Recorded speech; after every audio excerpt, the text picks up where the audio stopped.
Okay, so after I've recorded my audio pit and it's fully processed into a profile, I'll see this audio draft pop up in my list view.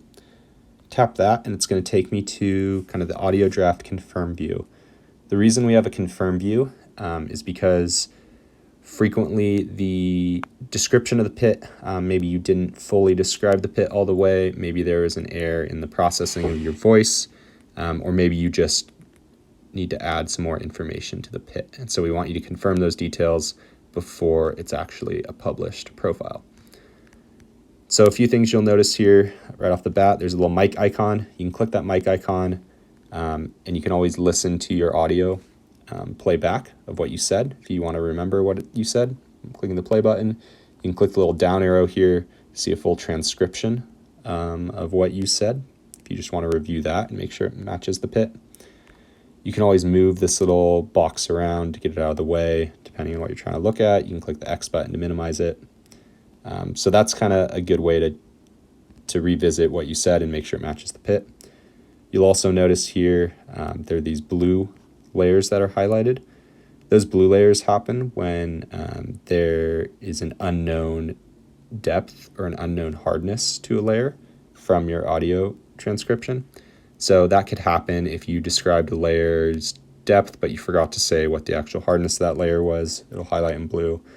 Or maybe you described conflicting depths. So you said something like from 120 down to 100, we have rounds at 1F hard. And then from 102 down to 90, we have a faceted layer.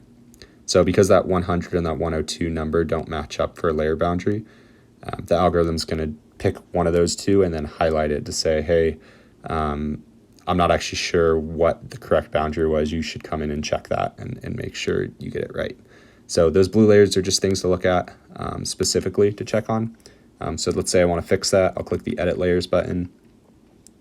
I'll come down, I'll select that layer, and let's say that real boundary is actually 102. And let's say that was actually a 4F minus layer because I didn't describe hardness. And this one, that was actually 1F plus because I didn't describe hardness there. So cool, I can just click back. And while I'm doing that too, I can always click this mic icon again and double check things. I can also come in, I can add more information. So say, I wanted to add a secondary grain that I didn't describe in my audio. I could do that.